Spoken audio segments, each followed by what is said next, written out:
cheguei na faculdade. E agora? Qual o primeiro passo? Você chegou na faculdade, está perdido. A gente chega na faculdade, não sabe o que fazer, é como se caísse numa floresta, num ambiente desconhecido, num ambiente novo.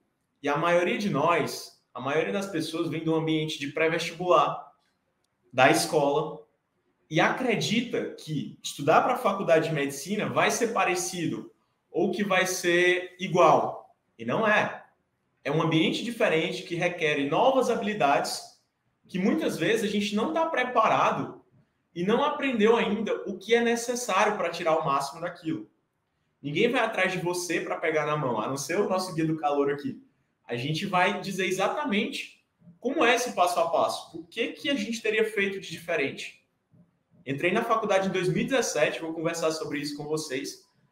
E estou aqui em 2022, é muito bom poder falar tudo isso aqui para vocês. Então, a gente chegou na faculdade de medicina, é como se estivesse numa selva. Você não sabe qual direção seguir, você não sabe o que fazer. Tem muitas opções. Tem atlética, tem ligas acadêmicas, tem que aprender a estudar de um formato que funcione para a faculdade, porque não é da mesma forma como você estudava para o ensino médio. É totalmente diferente. Isso aqui que eu trouxe para vocês foram informações coletadas do Guia do Calor. Então, as pessoas que se inscreveram para assistir essa live, para participar desse evento fantástico, escreveram essas frases. Exatamente, eu só copiei e colei. Então, quais os principais medos que muitos de nós temos assim que a gente entra na faculdade de medicina? Primeiro, não ser uma boa médica, ter medo do paciente sair do consultório e dizer essa médica é ruim. Cara, esse medo, ele demora muito para passar. Tem pessoas que estão no final do curso, no quinto, no sexto ano, dizem, putz, quando eu for médico, não vai ser fácil, eu não me sinto seguro. E, na verdade, nem sempre a gente vai se sentir seguro. Toda vez que a gente for fazer uma coisa pela primeira vez, vai dar uma insegurança. Só que se você aproveitar as oportunidades que vão ser dadas para fazer isso pela primeira vez num ambiente controlado, na hora que chegar na prática, você vai estar dominando tudo. E é disso que a gente vai falar. Do mercado de médicos do futuro está saturado. Não ser capaz de lidar com as exigências do curso, não conseguir desenvolver trabalho científico, não passar na prova de residência. Não saber como estudar, não absorver os conteúdos e ter um desempenho ruim ou baixo. Então, muita gente tem essa dúvida. Como estudar? Como lidar com as exigências do curso? Como ser, de fato, um médico diferenciado, que cuida de verdade dos seus pacientes? Não dá conta de se organizar, então, até aquilo que a gente falou no podcast. Se você não assistiu o podcast do Médico do Futuro, eu sugiro que vocês assistam. Eu e o Aldo batendo papo, foi muito bacana. A questão de organização é uma coisa impressionante, porque as pessoas entram no primeiro período e acham que a vida delas acabou, que agora é só estudar, que é preciso vir à noite, e nem sempre. Do mercado de trabalho, de ser apenas um médico comum e não ser bem-sucedido. Então, vocês podem ver que as queixas e as dificuldades de cada pessoa aqui, isso aqui foram vocês que escreveram, são semelhantes. Não consegui atingir meus objetivos em relação ao meu estudo e não atingir notas boas. Não se tornar um profissional qualificado. Calma, pessoal. Calma. Vocês vão conseguir. Ainda mais com o que a gente vai falar. Tenho certeza que vocês vão conseguir. Adaptação à rotina universitária, enfrentar bloqueios psicológicos. Estar aprendendo muito pouco no básico, ou mesmo aprendendo muito, que ainda seja insuficiente para a real prática médica. Então, como saber se o meu estudo está sendo suficiente? Já que percebemos que o ciclo básico é muito defasado com o que realmente é a medicina, tanto em relação à prática como em relação à visão para o empreendedorismo. Esquecer os conteúdos fundamentais, informações falsas ou desatualizadas, ter poucas oportunidades de realizar estágios e ter um contato muito pequeno com a medicina real. Ou não conseguir ter um currículo decente. Não me identificar com o curso, calma. Eu não me identifiquei no curso durante 2 anos. Demorei 2 anos para começar a gostar do curso. Eu pensava em largar todo santo dia. Todo santo dia. Foi um dos maiores choques da minha vida, primeiro período da faculdade de medicina, porque eu esperava uma coisa completamente diferente. Então, você que ainda não se identificou no curso, calma, esse guia também vai te ajudar nisso. Não tenha pressa. Agora, se você chegou no 4º, no 5º ano e não se identificou, está na hora de largar ou se decidir se formar e escolher outra carreira. Mas se você ainda está antes do terceiro ano, antes do quarto ano, calma. E mesmo dentro da medicina, você tem milhares de possibilidades, milhares de especialidades, tem gente de todo perfil. Eu achava que isso era coisa que veterano falava, que era mentira, mas é verdade. Tem gente de todo jeito, todo jeito. Não consegui lidar com a pressão psicológica e ansiedade, não consegui organizar os estudos e as atividades extracurriculares. Essa questão da pressão psicológica é uma coisa impressionante. Durante toda a minha faculdade, eu não lidei com muitos pacientes gravíssimos na minha frente. Eu nunca tinha visto um paciente que teve uma situação muito grave, que foi a óbito. E semana passada eu comecei um internato de urgências e emergências. E isso já está acontecendo quase que diariamente. Então, eu senti que, embora eu ficasse bastante impactado com as coisas que aconteceram, eu estava muito mais preparado para lidar com aquilo, para lidar com essa pressão. Imagina, se fosse o Guilherme lá do primeiro, segundo período, cara, eu nunca tinha conseguido lidar com essas coisas do jeito que eu lidei. Do jeito que eu estou lidando, né? E é difícil, requer uma preparação, requer uma parte psicológica bem feita. Não consegui organizar os estudos, isso é uma coisa que todo mundo colocou. E as atividades extracurriculares. Eu sei que tive uma base muito fraca em algumas disciplinas do ciclo básico, então meu medo é não saber lidar com algumas situações. Não ser um bom médico, não dominar os conteúdos, não conseguir formar um bom currículo, me formar um profissional alheio da realidade médica, não acompanhar o curso, certo. Ainda tem, inclusive, essa aí, solidão e fracasso. Muito cuidado também, porque a faculdade de medicina é gatilho para algumas pessoas. E não é para você se sentir sozinho, não é para você se sentir um fracasso. Você vai ter tempo para aprender tudo que é necessário. Você vai conseguir, eu tenho certeza. Não ter uma boa formação, não saber estudar, qual área seguir, tempo para absorver os assuntos. Então, vocês podem ver que as principais coisas que vocês falaram foi relacionado à organização pessoal, foi relacionado a medo de não conseguir dar conta, medo da pressão psicológica, do peso que significa isso tudo, medo de não ter tempo, de não saber como lidar. Primeiro ponto que eu quero falar aqui para vocês e que é importantíssimo vocês entrarem sabendo é que a medicina ela está cheia de pessoas desalinhadas com as expectativas. Muita gente, principalmente hoje em dia, entrando, achando que vai se formar e começar a dar plantão e tirar um dinheiro absurdo. Dá para fazer isso? Dá. Dá para fazer isso pelo resto da vida de uma forma saudável? Dificilmente. É muito importante saber lidar com o tipo de vida que você quer ter na medicina, com as suas expectativas com aquela carreira, com o tipo de médico que você quer ser. Porque só o que tem é gente frustrada. Vocês vão ter professores frustrados, colegas de classe frustrados, preceptores frustrados, muitas delas dizendo que a medicina acabou, que não é mais como antigamente. Realmente não é mais como antigamente. A gente vai falar disso. Realmente não é, tudo muda. O iPhone foi criado em 2007, tudo mudou de lá para cá. Então, primeira coisa que vocês precisam ter é uma expectativa real da faculdade. E esse guia, ele está aqui para isso também, para trazer uma expectativa verdadeira do que de fato é, do que de fato vai te diferenciar. Não vou falar aqui mil maravilhas, mas também não vou falar que a medicina é péssima, porque é o único curso que eu faria hoje, com certeza. Então, muito cuidado com essa questão de alinhamento de expectativas. Vocês vão ter professores frustrados, pessoas que não gostam de estar ali, que estão ali atendendo por obrigação, e você sente na pessoa se ela está ali por obrigação ou não. Dá para ver se ela tem prazer naquilo. Uma pessoa que tem prazer naquilo que ela faz, todo mundo percebe. Todo mundo percebe. É visível. Exala. E o que eu quero dizer para vocês é, não escutem o conselho dessas pessoas que referem o fim da medicina, que dizem que a medicina está uma droga, está um lixo. Não escutem essas pessoas. Escutem quem vocês se identificam. Então eu vejo aquele cara, poxa, esse cara aqui que está no meu curso, que é meu veterano, ele está traçando um caminho bacana, eu me identifico com ele. O que ele faz é massa. Aí sim. Ou, poxa, esse professor aqui de endocrinologia é um professor muito bom, que ele atende os pacientes com muito gosto. Dá para ver que ele faz o que gosta. Aí sim, você escuta o conselho. E muitas vezes as pessoas que querem te dar conselho, elas não fizeram o que você quer fazer. Elas não seguiram a trajetória que você quer seguir. Só você pode fazer isso. A gente pode te dar um guia, a gente pode tentar te ajudar, a gente pode conversar contigo.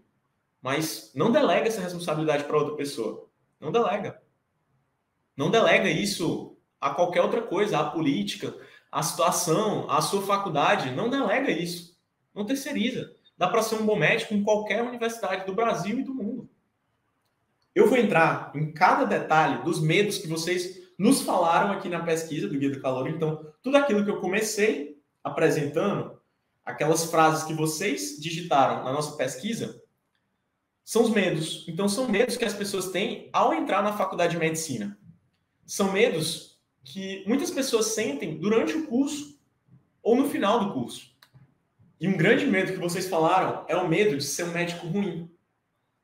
É o medo do paciente sair dizendo que é um médico ruim. Talvez isso aconteça.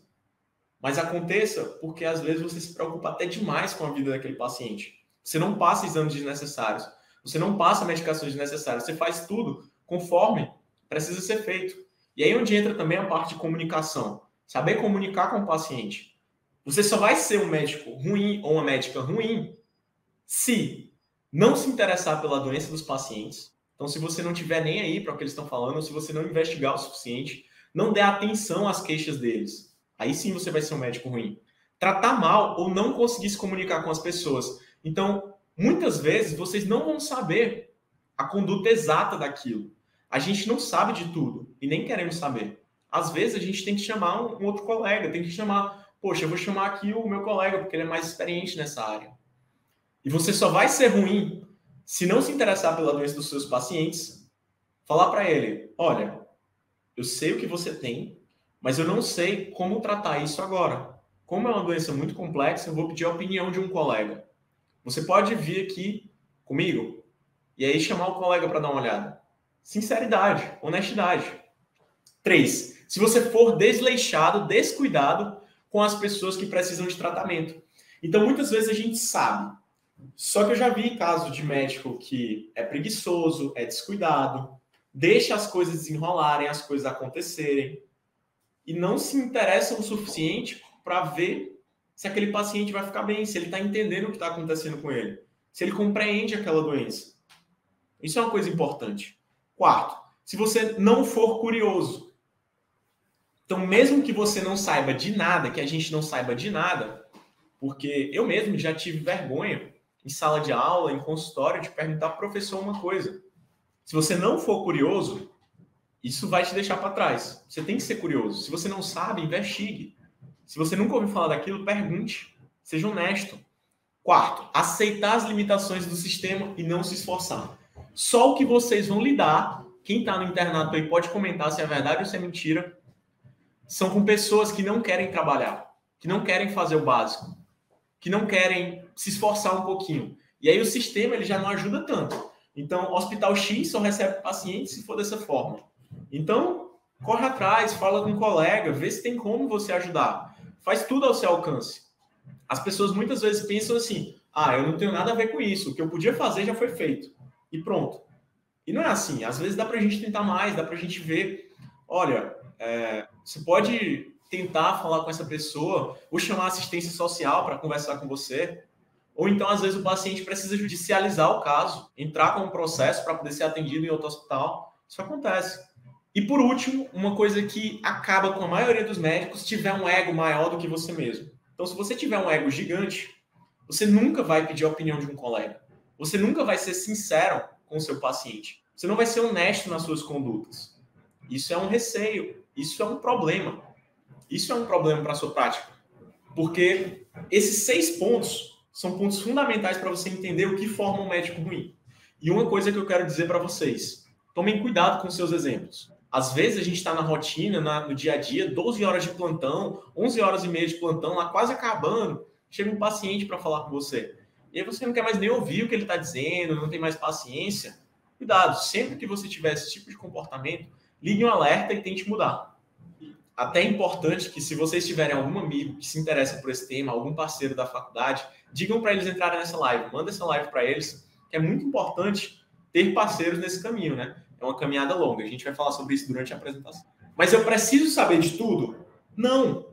Até mesmo alguns dos médicos mais experientes não dominam tudo sobre um assunto. E é isso que diferencia o bom médico. A gente saber, até aqui eu sei, eu tenho segurança para fazer. Eu sei que eu vou fazer essa medicação, o paciente vai responder bem. Ou se ele responder mal, eu sei o que eu vou fazer para mudar aquilo. Até aqui eu sei. A partir daqui eu posso perguntar para um colega. A partir daqui é melhor eu ser mais cauteloso. É melhor não ser tão imprudente. Ninguém precisa saber de tudo na faculdade de medicina. Mas eu quero me aprofundar em outros. Eu sei um pouquinho sobre alguns temas. Eu tenho uma visão boa da medicina.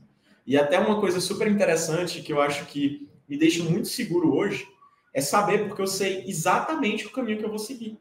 Eu sei o que fazer. Eu sento hoje para estudar, eu nem me pergunto o que eu vou estudar. Por quê? Porque eu vou ver o que eu vi dos pacientes e do meu cronograma de estudos. Ponto. Já tenho tudo preparado. E agora, eu adoro esse gráfico, né? Isso aí, para quem não sabe, é uma coisa que chama efeito Dunning-Kruger. À medida que uma pessoa sabe muito sobre uma área, na verdade, ela acha ainda que sabe menos do que aqueles que são os leigos. Só que o efeito Dunning-Kruger é comprovado cientificamente que à medida que você progride, você passa a pensar, caramba, é mais complicado do que parece. Não é tão fácil quanto eu achava. E depois você vê, putz, eu não sei de nada. Isso é muito complexo, cara. É muito difícil. É muito difícil aprender isso. À medida que você aprende muito sobre aquilo, começa a fazer sentido.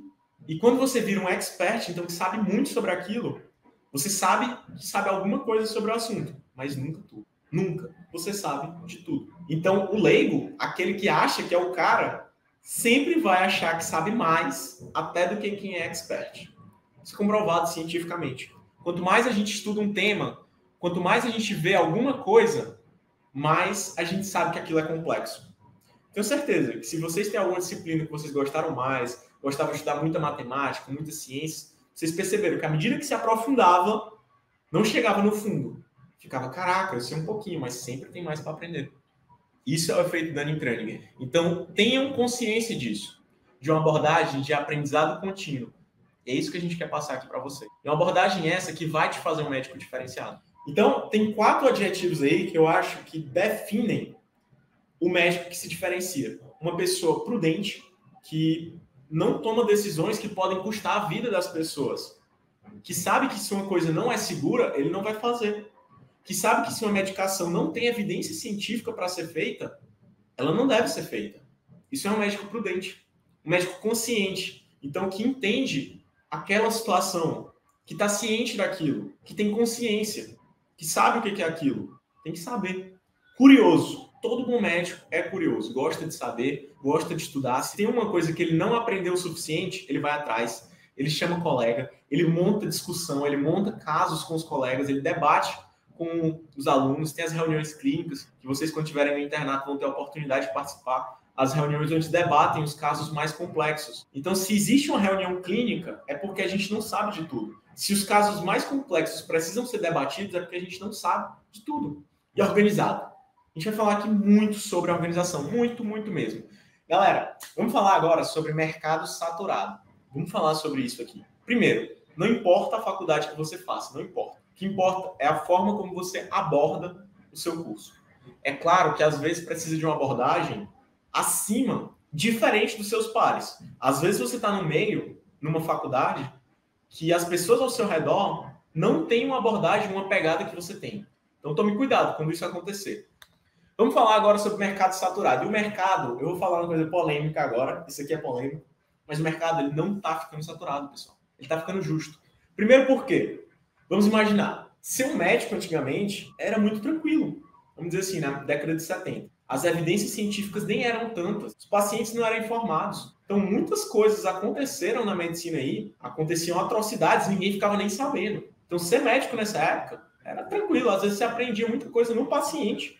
E hoje em dia, por outro lado, é mais fácil aprender, tem mais fontes de conhecimento, também tem outras pessoas, então o contexto ele só mudou. Não está ficando saturado, o contexto mudou. Só que a medicina, ela tinha essa posição de uma casta, parte da sociedade intocável. Você não precisava se esforçar como nas outras. Bastava se formar. Claro que o curso era puxado, sempre foi puxado, com certeza. Mas, hoje em dia, o mercado está ficando justo. Por quê? Porque os médicos ruins não vão ter mais tanta chance quanto os médicos bons, que fazem o básico bem feito, que sabem divulgar o seu trabalho e que entendem o posicionamento deles. Então, o mercado está ficando justo. Eu acredito muito nisso. Aqui eu trouxe um gráfico para vocês, essa é uma pesquisa científica. Então, vocês podem ver que no ano 1920, tinham 14 mil médicos para 30 milhões de pessoas. No ano de 1970, esse número foi crescendo, né? Mas não cresceu tanto. Tinham 42 mil médicos para 94 milhões de pessoas. Em 2020, nós temos 500 mil médicos para 210 milhões de pessoas. Isso está aumentando cada vez mais.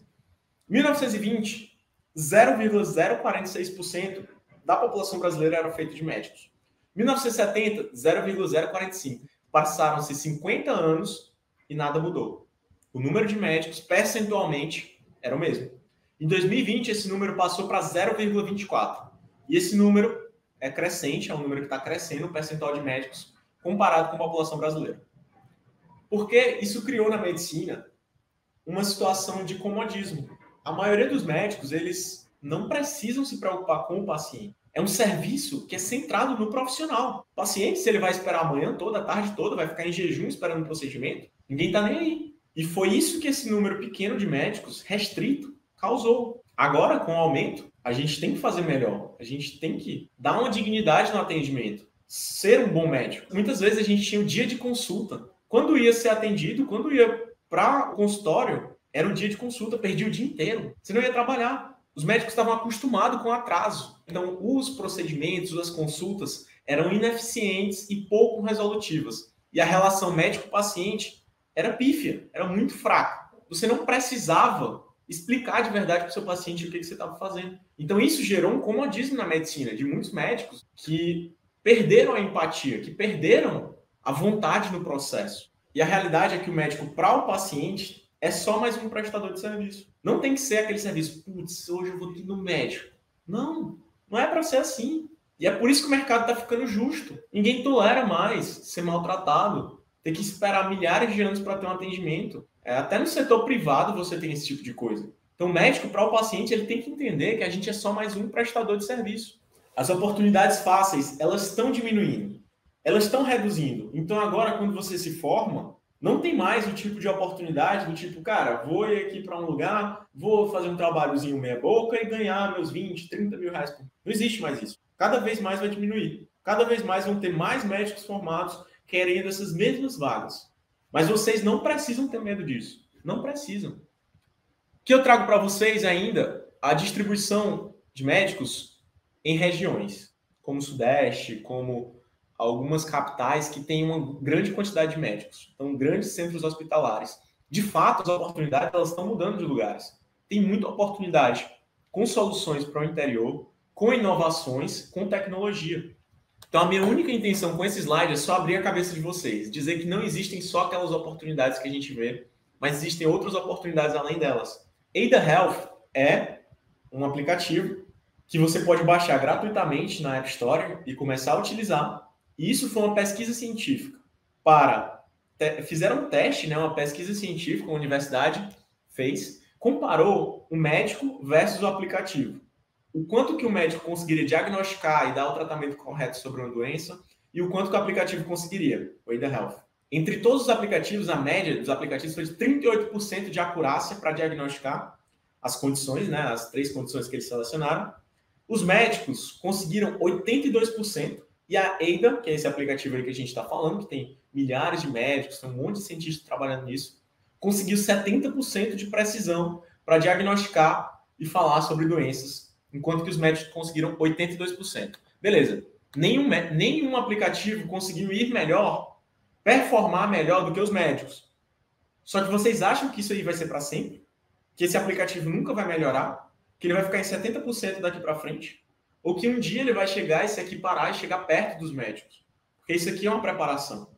Uma preparação para o que nós vamos enfrentar. E um médico que entende isso aqui desde cedo sai diferenciado. Porque o que vai diferenciar a gente não é saber dar um diagnóstico. Tem aplicativo, tem robô conseguindo com 70% de precisão. Muitas vezes a gente tem que abrir nossa mente para a telemedicina, novos formatos de atendimentos médicos, aplicativos e tecnologias, hospitais e consultórios no interior, novos convênios, novos formatos de pagar o médico, de remunerar pelo seu trabalho. Isso tudo está mudando. E o que eu quero dizer para vocês com isso, antes de entrar em currículo, é só que o que vai diferenciar não vai ser conhecimento. O conhecimento diferencia muito, muito, concordo. Mas não basta só o conhecimento. Lembra do que eu falei? Organizado, curioso, consciente e prudente. Pronto. Esses 4 adjetivos vão te diferenciar. Organizado, curioso. Curioso quer dizer estudioso também. consciente do seu paciente e prudente. O conteúdo, muitos médicos vão ter. Se você consegue somar o conteúdo a todos os outros detalhes, todas as outras habilidades que a gente precisa ter de comunicação, de cuidado, de empatia, aí sim a gente consegue se diferenciar. E currículo ruim. Por que eu acho que isso é uma coisa completamente reversível? Em qualquer altura que você tiver, está se formando, dá para mudar essa questão do currículo. Se você brincou durante 3 anos da faculdade, passou tirando nota baixa, pegou DP, recuperação, sei lá como é que é na faculdade de vocês, reprovou em disciplina, isso não te define.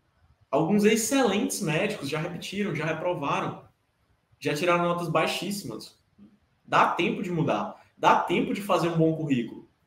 A questão é se você vai mudar antes ou depois da residência, ou dependendo de onde você quer chegar, qual a trajetória que você quer seguir, dá tempo de mudar, sempre é tempo para fazer mais. Então, o que eu estou trazendo aqui para vocês são editais. O edital, por exemplo, da prova que eu estou me preparando, pelo menos até hoje, que eu estou querendo me preparar, o edital de Clínica Médica da USP, para mostrar para vocês o que de fato conta num currículo. Porque muitas vezes a gente fica, cara, vou fazer aquilo, isso, vou ir num congresso, vou fazer essa atividade extra e nem pontua. Beleza, mas vocês não precisam fazer só pelo ponto. Concordo. Mas às vezes você faz achando que está pontuando e não está.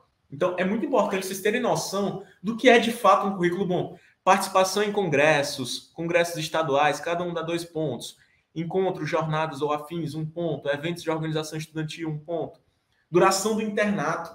Então, se a sua faculdade tem internato de 4 anos, você já ganha 35 pontos. Se é de 3 semestres, 20 pontos. Se é menor do que 3 semestres, você não ganha nenhum ponto na USP. Se a sua instituição é reconhecida como um centro formador assistencial vinculado à população do SUS, pelo SUS, você já ganha uma pontuação. Se você tem atividade de aprimoramento humano em até atividade artística, música, dança, fotografia, tudo isso conta. Proficiência em língua estrangeira nos últimos anos, né? Representação estudantil. Então, antes de vocês saberem o que é, de fato, um currículo bom ou ruim, vão ver como é no edital da prova de residência. Na prova de residência que vocês querem seguir, o que precisa? Só que não se atenham só a isso. Se você for fazer só o que pontua nesse edital, só pelo simples fato de pontuar, é uma coisa para se ter pena. Talvez, se você quiser ser um pesquisador, compense para você fazer 4 PIBICs. Mas se você quiser só passar na prova de residência, talvez na sua instituição nem pontue PIBIC.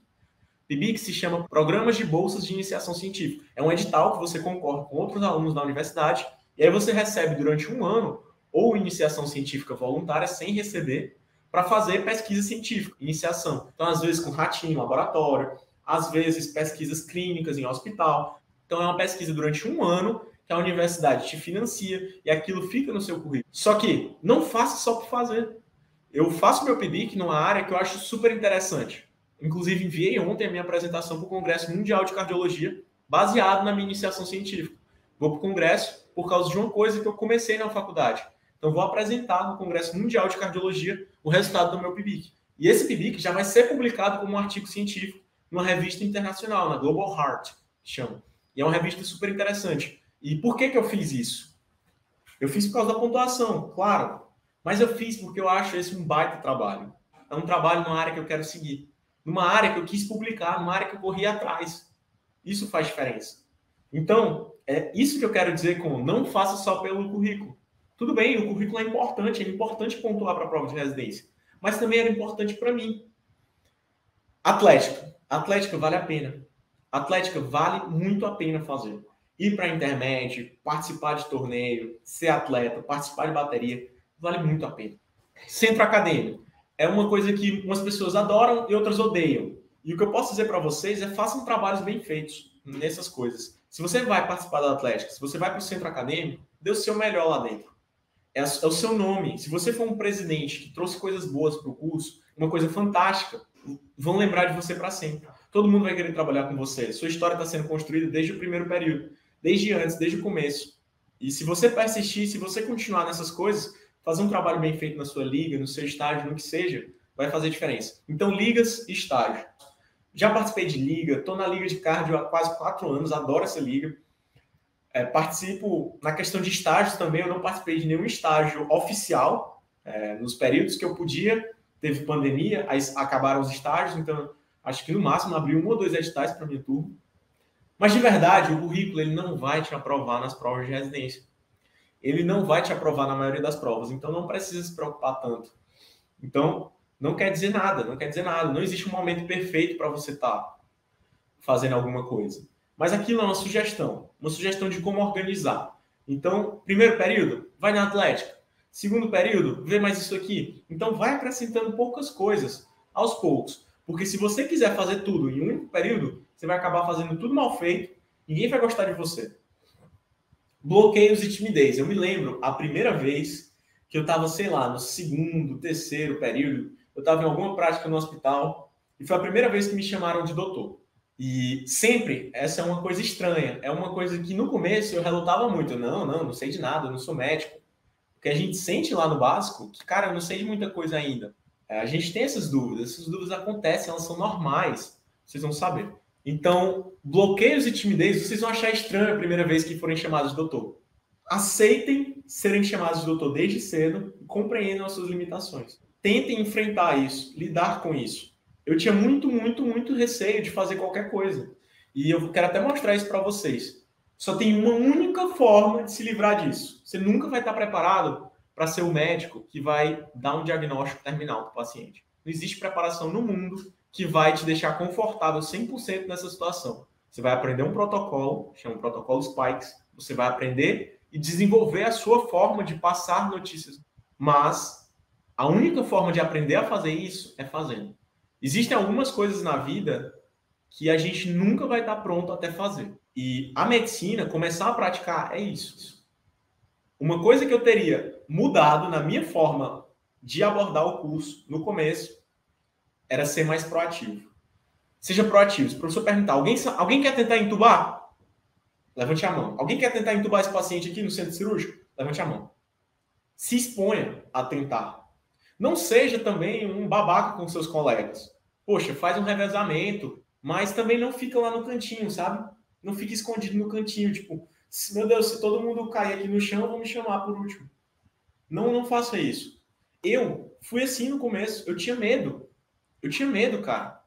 O meu maior medo era esse, era o professor dizer, ei, você, atenda bem aqui esse paciente. Eu tinha muito medo disso. Portanto, seja proativo, não tenha medo de errar. O momento de errar é agora. Saber lidar com as situações melhor. Não vai ter vergonha de ser quem você é. Quando a gente estuda, quando a gente faz tudo, quando a gente é proativo, a gente não tem vergonha. A gente não tem vergonha de dizer, cara, eu não sei disso. Não sei disso, mas hoje quando eu chegar em casa eu vou estudar. Isso sim é ter uma postura diferenciada. Isso sim é ter proatividade. Estudar os casos dos seus pacientes. Estudar e entender o que está acontecendo. Se colocar numa situação de tentar, de desconforto, de ser proativo. A gente só cresce no desconforto. Nem todo mundo gostaria de estar aqui às 8h55 da noite vendo eu falar.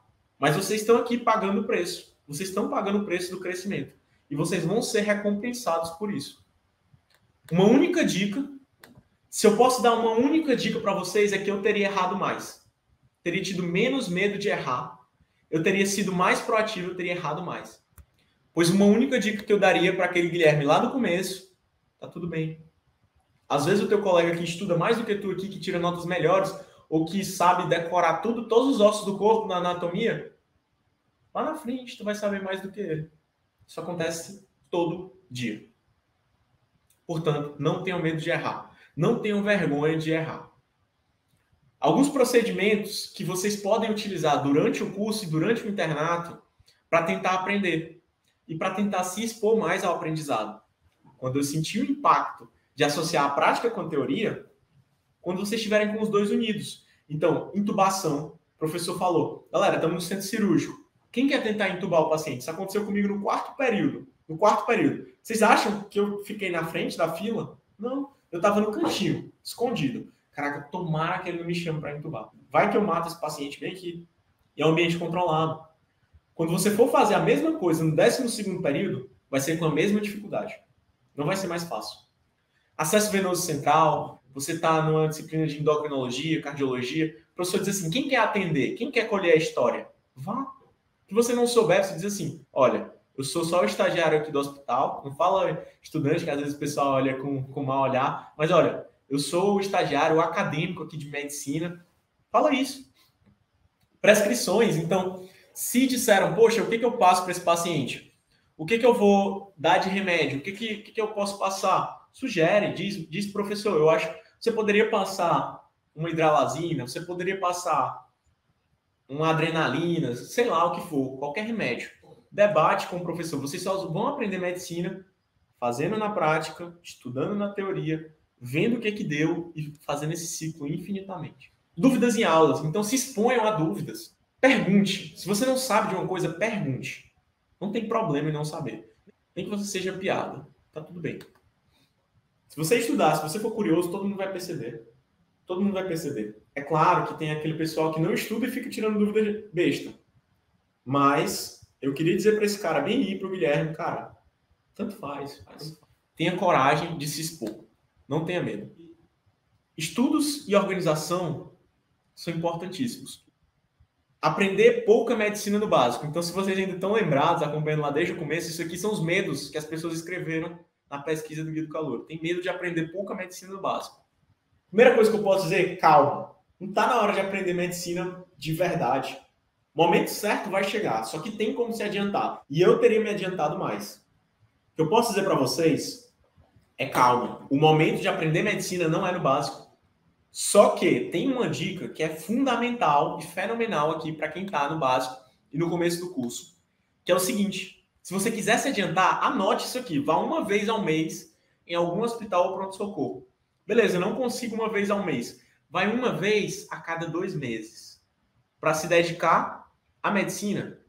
Não é uma coisa obrigatória. Você não é obrigado a fazer isso. Isso aqui é quem quer ir além, quem quer aprender medicina desde cedo. E não tem nada de errado você não fazer isso. O momento certo vai chegar. Vá uma vez ao mês em algum hospital ou pronto-socorro. Com esses conteúdos que você vir lá, anote, isso vai te dar 1 mês de estudos ou mais. Correlacione os seus estudos com a prática clínica, desde cedo. Como é que se faz isso? Vou já mostrar. E uma coisa que vai ser na aula 2, entre em contato com algum médico e faça um relacionamento com ele. Como manter um relacionamento com um mentor, com um médico, com um interno, com um parceiro, porque vocês precisam trabalhar em grupo. A partir daquele único dia no hospital, você terá pelo menos 10 dias de estudo. Tá bom? Então, se você está ansioso pela medicina, vai uma vez. Chegou lá, o médico indicou o que para o paciente? Indicou um captopril. Quando eu chegar em casa, eu vou anotar esse nome. Captopril, quantos que ele passou? Captopril, 25 miligramas. Qual era o quadro do paciente? Um pico hipertensivo, estava com uma crise hipertensiva, passou o captopril. Vocês vão ver esse medicamento, vocês vão ver essa doença em várias disciplinas. Vocês vão passar o curso inteiro estudando isso. O curso inteiro. Na farmaco, vocês vão ver como é que o captopril age. Na cardiologia, farmaco é farmacologia, na farmacologia vocês vão ver o mecanismo de ação. Então, em quais receptores do organismo aquilo atua? Aonde que ela entra, aonde que ela age, o que que ela faz? O que que aquela medicação faz? Na cardiologia, dentro da clínica médica, vocês vão ver como é que é um paciente assim.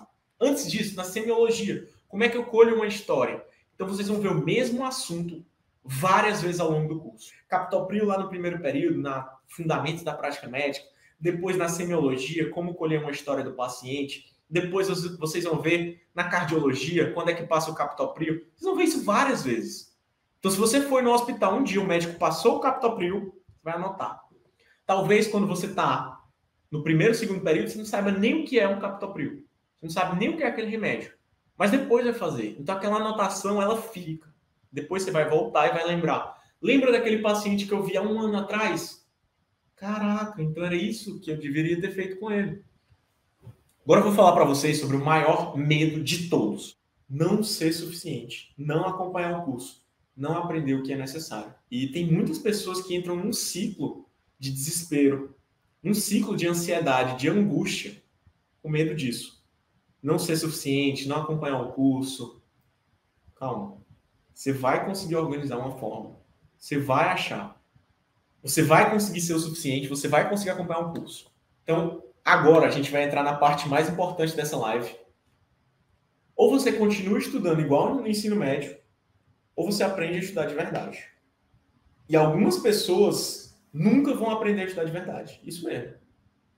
Algumas pessoas vão terminar o curso de medicina, chegar na residência e vão saber, talvez, tirar nota boa ali, estudar em determinada situação, mas elas nunca vão conseguir criar a autodisciplina necessária para aprender pelo resto da vida. Então, quanto antes vocês fizerem isso, mais cedo possível, mais fácil vai ser a sua faculdade. Se você ficar estudando igual no ensino médio, com um professor que te dava as dicas, que ele dizia, olha, veja isso aqui, veja essa questão, que interessante, ele colocava a questão na prova. Você vai ficar sempre restrito à necessidade de alguém te dizendo o que fazer. Então, o que eu vou falar para vocês aqui é a virada de chave, é a luz no fim do túnel. É como aprender a estudar de verdade. E aqui nessa foto engraçada, né, 2 caminhos, é um caminho tortuoso, é um caminho que exige dedicação. O nosso cérebro, ele evita tudo aquilo que requer esforço. Nosso cérebro ele foi feito para guardar energia, para estocar a glicose o máximo possível. Nosso corpo todo funciona assim. É por isso que a gente engorda. Por quê? Porque o nosso corpo ele quer o máximo de armazenamento de energia possível. Então ele nunca vai querer se esforçar. Então o que eu quero dizer para vocês é o seguinte. Eu já ouvi muito essa frase. O pessoal diz assim, galera, nossa, mas eu sei estudar, eu sempre tirei boas notas. A sua estratégia, ela pode ter dado certo só até aqui. Eu sinto te dizer. Ela pode ter dado certo só até entrar na medicina. Porque você nunca precisou lidar com conhecimentos da forma como você vai precisar lidar agora. Algumas coisas você vai precisar simplesmente decorar. Outras coisas você vai precisar compreender. Então são diversos raciocínios, uma rápida e uma devagar. E a faculdade de medicina, ela explora esses pensamentos em diferentes graus. E a partir de agora você vai precisar de uma outra estratégia. Primeiro que exposição, ler uma coisa, assistir uma aula, ficar vendo a mesma coisa várias vezes, diferente de aprender. Uma outra aula que eu dei sobre a nota de R$2, né? Então a gente viu a nota de R$2 muitas vezes, antes do Pix, né? Muitas vezes na nossa vida, mas eu até pergunto para vocês, qual é o animal que tem nela?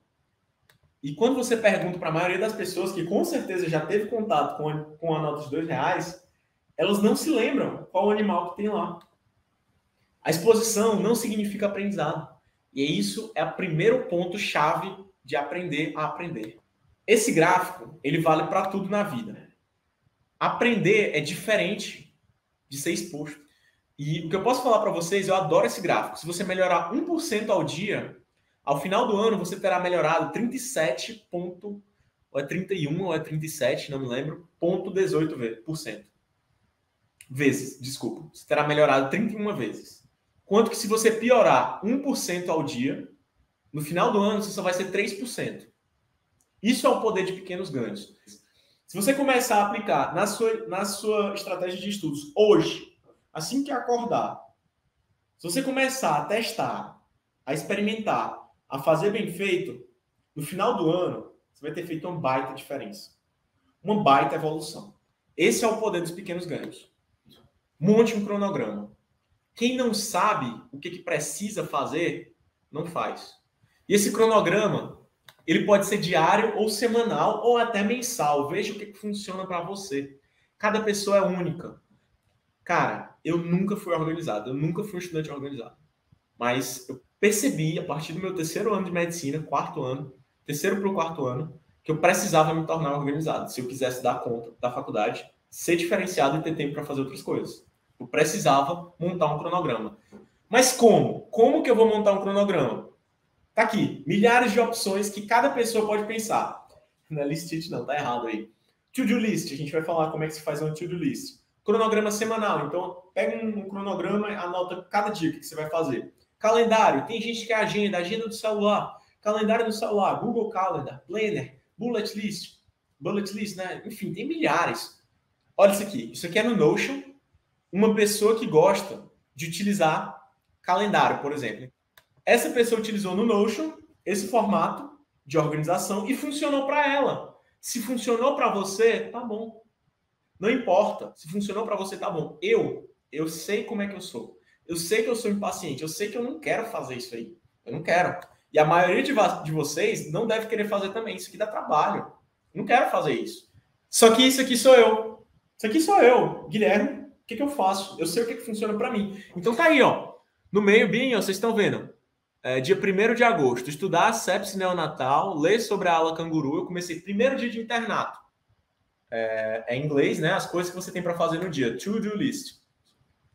Mas o que eu coloquei? Gravar vídeo, cortes, né? Os cortes do nosso podcast que a gente tinha para soltar. Reunião com o Diego, questões, ler sobre a ala canguru, estudar a sepse neonatal. Então, esse é mais ou menos a minha to-do list. Tudo aquilo que eu tinha para fazer no dia. 6 coisas que eu coloquei no meu dia para fazer. Aprenda a estudar no seu primeiro ano. Por quê? Porque vai levar muito tempo para você ficar realmente bom. Aprender a estudar vai te dar qualidade de vida e vai resolver 80% dos problemas da faculdade. Simples assim. Se a faculdade é um peso para você, é porque você ainda não sabe se organizar e não sabe estudar de uma forma eficiente. Uma dica fundamental. Se você estudar anatomia, obrigatoriamente você tem que estudar flashcard. Por quê? Porque funciona. Ponto. Tá aí embaixo, né? Simplesmente funciona. Seria burro não usar. É uma estratégia que funciona, uma estratégia vencedora, que é comprovado cientificamente que se você precisa simplesmente memorizar algo, flashcard vai te ajudar. Eu vou falar aqui para vocês uma coisa, galera, que tem gente que vende essa dica, tem gente que não explica isso em conteúdo gratuito. Se você for no Anki Shared Decks, vocês digitarem isso no Google, vocês vão cair nessa página. Se você pesquisar anatomia, você vai ter aí, ó, flashcards que o pessoal colocou na internet, anatomia FMed UBA, neuroanatomia UFSM. Então, às vezes, da sua faculdade, 7.964 flashcards para você estudar. Você pode fazer os seus flashcards? Pode. Mas eu me conheço, eu sou preguiçoso. Eu pego pronto. Tente mesmo quando estiver sem vontade. Vai levar um bom tempo até virar um hábito. Persista. Vale a pena. E não perca tempo anotando absolutamente tudo. Fazendo os resumos lindos. Aqueles com um monte de marca-texto. Um resumo super bacana. Nada disso vale a pena. Quanto antes você se livrar disso, melhor. O resumo vale a pena quando ele é funcional. Quando ele tem um resumo do que tem no livro para você resgatar e utilizar como estratégia ativa de estudos. E não sou eu quem estou dizendo, não sou eu. Está dizendo isso é a ciência. Uma meta-análise feita por um professor chamado Dan Losky. Ele fez essa meta-análise e ele disse: as estratégias mais utilizadas por estudantes são as que talvez menos funcionem. Sempre tente relembrar o que você aprendeu na aula e qual o objetivo de ver aquilo. Quando for entender alguma coisa, tente ver o porquê. Por que eu preciso ver aquilo? Por que eu preciso entender aquilo? Sempre tente relembrar. Então, cara, vi uma aula, no final do dia, 10 minutos. Poxa, o que eu lembrei dessa aula? O que eu consigo me lembrar? Tudo que você conseguir, você vai colocar ao máximo, tentar lembrar. O que você não conseguir, depois você olha no resumo, depois você olha na apresentação, depois você olha. Faça isso todo dia, durante 30 minutos. Quando a gente enxerga o porquê, fica mais fácil entender. Até rimou. Se rimou é porque faz sentido. Síndrome do túnel do carpo. A gente vê em anatomia. Então, o que é o nervo mediano? Você vai ver lá na anatomia, vai decorar. Qual o significado do nervo mediano? Caraca, diabo que eu tenho que decorar o nome desse nervo. Por quê? Porque ele está na síndrome do túnel do carpo. Então, quando você começa a fazer correlações lá desde a anatomia, então aquele nervo que eu decorei, o nervo laríngeo recorrente, então artéria carótida, por que eu tenho que saber onde é que fica a artéria carótida? Por que eu tenho que saber isso na anatomia? Porque existem doenças e condições clínicas, como a síndrome do túnel do carpo, que você precisa entender a parte anatômica. Revise um assunto muitas e muitas vezes, de preferência, tentando relembrar daquilo. 10 a 15 minutos por dia, 10 a 15 minutos são suficientes. Não tenha vergonha de fazer prova, de tirar nota baixa, de fazer prova de liga. Eu já cheguei a não fazer prova de liga porque eu tinha medo. Caraca, vão ver meu nome lá com um monte de nota baixa porque eu não estudei para essa prova. Se teste à medida que for possível.